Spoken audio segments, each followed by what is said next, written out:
12/6/1989 খ্রিস্টাব্দে আমার লেখা একটা কবিতা আবৃত্তি করে শোনাচ্ছি। কবিতার নাম আজ বৃষ্টি হবে। বৃষ্টি হবে আজ, অরণ্যের থেকে ছায়া আসে, আসে দীর্ঘ মেঘের মিছিল। ওরাও জানাবে ক্ষোভ মুক্তি দাবিতে, মানুষের চেয়ে দীর্ঘ মানুষের কাছে। ওরাও পড়েছে চোখে কালির কাজল, রাত্রির চেয়ে কালো স্তব্ধ শীতল। মুক্তির মতো দীর্ঘ শ্রাবণের পথে, অরণ্যের দাবি নিয়ে বর্ষার রাতে ওরা ঝরে যাবে। ওদের চোখের কোলে শ্রান্তি ঢলে আছে, তবু দীপ্ত উদ্ভাস সত্য স্বপন। জাতির মুক্তির মতো সমস্ত সম্পদ, মুক্তির কাছাকাছি প্রাণের আবেগে সেই স্বপ্ন ছুঁয়ে যাবে মেঘের মিছিল। আজ বৃষ্টি হবে। নক্ষত্রের থেকে বার্তা আসে, অরণ্যের রাত ক্ষুদ্র হয়।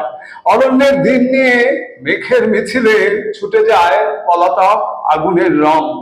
বৃষ্টি হবে আজ। পৃথিবীর প্রান্ত থেকে প্রান্ত আধারে যবনিকা নেমে যাবে শীতের শিশিরে। হিম হিম কুয়াশার মৃত্যু চাদর ছিঁড়ে নেবে মুক্তির তীব্র মিছিল। আজ বৃষ্টি হবে।